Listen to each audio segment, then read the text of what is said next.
ఓం శ్రీమాత్రే నమః. దేవీ శరన్నవరాత్రుల్లో భాగంగా అమ్మవారిని బాలత్రిపుర సుందరీదేవిగా మొదటి రోజు అలంకరిస్తారు. బాలత్రిపుర సుందరీదేవి ఆవిర్భావం గురించి మనకు బ్రహ్మాండ పురాణాలలో లలితా సహస్రంలో కూడా మనకు కనిపిస్తుంది.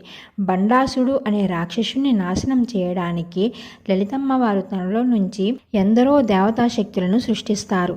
వారిలో ముఖ్యంగా లలితమ్మవారి బుద్ధి నుంచి శ్యామలాదేవి, నేను అనే ప్రజ్ఞ నుంచి వారాహీదేవి పుడితే లలితమ్మ హృదయం నుంచి బాలత్రిపుర సుందరీదేవి పుడతారు. బండాసురుడు యుద్ధం చేస్తున్నప్పుడు రెండవ రోజు బండాసురుడు తన 30 మంది కుమారులను పిలిచి, ఈ విశ్వంలో మిమ్మల్ని జయించగలిగే వీరులు లేరు. మీరు వెళ్ళి ఆ దేవతాశక్తులైన శ్యామలాదేవి, వారాహిదేవి ఇంకా లలితాదేవిని బంధించుకు తీసుకురండి అని పంపిస్తారు.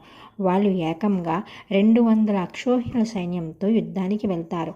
బండపుత్రులు వచ్చారు అని లలితమ్మ యుద్ధానికి వెళ్ళబోతుంటే 9 ఏళ్ల వయసు కలిగిన బాలత్రిపుర సుందరీదేవి వచ్చి, అమ్మా, బండపుత్రులతో నేను యుద్ధం చేస్తాను అని నాకు అనుజ్ఞ ఇవ్వండి అనగా అమ్మవారు, తల్లి, నీవు చిన్న పాపవు, వాళ్ళు క్రూరమైన అసురులు, వాళ్ళతో నీవు ఎలా యుద్ధం చేయగలవు అని అనగా, అమ్మ, మీ ఆశిష్యులు ఉంటే వెళ్ళి జయించుకుని వస్తాను అని బాలాంబిక లలితమ్మను ఒప్పిస్తుంది.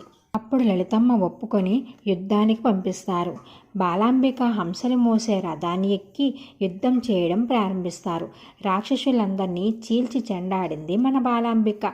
30 మంది బండాసుర పుత్రుల శిరస్సులను తెగనరికి బాలాంబిక యుద్ధంలో విజయాన్ని సాధిస్తారు. ఇది అంతా చూసిన లలితమ్మ ఆమె పరాక్రమాలకు పొంగిపోతారు. మనస్సు, బుద్ధి, చిత్తం, అహంకారం ఇవన్నీ కూడా బాలత్రిపుర సుందరీదేవి ఆధీనంలో ఉంటాయి. అమ్మవారు అభయాస్త ముద్రతో అక్షరమాల ధరించిన ఈ బాలాంబిక అమ్మవారిని ఆరాధిస్తే మానసిక బాధలు తొలగి నిత్య సంతోషం కలుగుతుంది. ఈ కంటెంట్ మీకు నచ్చితే ప్లీజ్ సబ్స్క్రైబ్ చేసుకొని లైక్ చేయండి.